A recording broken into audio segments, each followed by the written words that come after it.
What's up, family? This is your boy Ivan Hall, the Credit King. What is a low-interest personal loan? Personal loans are the generalists of the lending sector because the revenues can be used any way you see fit. Contrast a personal loan with a single-purpose auto loan, school loan, or home equity loan, for example. Personal loans are often unsecured, which means that only your signature is required for loan approval. That is why they are also known as signature loans. Consumers who do not qualify for an unsecured personal loan can also apply for a secured personal loan. Depending on the source, a secured loan may have lower interest rates than an unsecured loan. Personal loans with low interest rates have a maximum annual percentage rate, APR, of 36%. The actual rate you'll be offered is determined by your credit history, income, and debts. The personal loan rate range is similar to that of credit card cash advances, which can likewise reach 36%.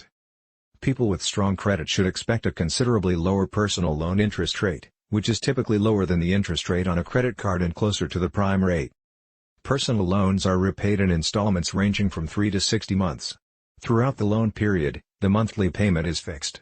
There is usually no prepayment penalty, so you can save money on interest by repaying the loan early. By picking a longer term, you can reduce your monthly loan payment while increasing your total cost. How can I get a personal loan with a low interest rate? A lender finding network, such as those mentioned in this review, is the simplest approach to receiving a low-rate personal loan. These networks are efficient because a single inquiry might result in several loan offers. The lender finding services pre-qualify you for a loan without running a credit check, so loan requests have no effect on your credit score. However, unless otherwise stated, direct lenders on loan networks typically conduct severe credit checks. A hard credit check can lower your credit score by a few points and is reported to credit bureaus for 2 years. To pre-qualify for a network loan, you must meet the following criteria. Be at least 18 years old. You must be a U.S. citizen or permanent resident. Have a steady income, from a job or government benefits. Have an active online banking or credit union account in your name. Please include a valid email address and phone number. It is simple to use internet loan finding services. To access the loan request screen on the website, click the Apply Now option. Fill in the blanks with your name, address, social security number, employment status, income, and monthly housing expenditures. You should receive an immediate pre-qualification determination from the service. If you pre-qualify, the program will either transfer you to a direct lender or provide links to other lenders from which you can choose. Any further information requested by the direct lender, such as your banking details, should be submitted. If you meet the requirements, the lender will make you a loan offer. Carefully read the loan agreement. If you want to proceed, you must e-sign the paper. The loan will be deposited into your bank or credit union account the next business day. To secure your loan proceeds, these accounts are normally insured by the Federal Deposit Insurance Corporation, FDIC, or the National Credit Union Administration, NCUA. The lender may set up an auto payment plan in which monthly payments are electronically sent from your account. You may make extra payments at any time. Can I be turned down for a personal loan? Any of the loan finding sites examined makes it extremely simple to pre-qualify for a personal loan. When you apply for a personal loan from a direct lender, the procedure becomes more difficult. At that moment, your credit report is scrutinized.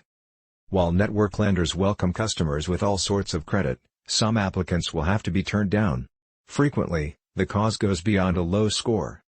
Lenders reject loan applications for a variety of reasons, including a low credit score. Many lenders base their decisions on your FICO or Vantage score rating and may reject applicants with scores below a certain threshold. You might be able to overcome this obstacle if you find a cosigner with good credit. High levels of debt. If you already owe a lot in relation to your salary, borrowing more money will be difficult. Excessive request. If you do not qualify for the required amount, you may be able to acquire a lower loan. Identity verification issues. Lenders are required by law to deny applications if they cannot verify critical information, such as your bank account number, social security number, or income. You can remedy this difficulty by submitting the documentation required by your lender. You are entitled to a notice of adverse action under the Fair Credit Reporting Act if a creditor denies your loan or credit card application based on your credit report or score. The notice must explain why you were denied, your credit score range, the creditor's sources for your credit reports, and how to dispute report mistakes. The notification also explains why your credit score is poor. Consider this a useful resource that might assist you in focusing on the steps required to repair your credit. For more credit tips, credit hacks, and credit repair secrets, subscribe to our YouTube channel or visit us online at thecreditking.com.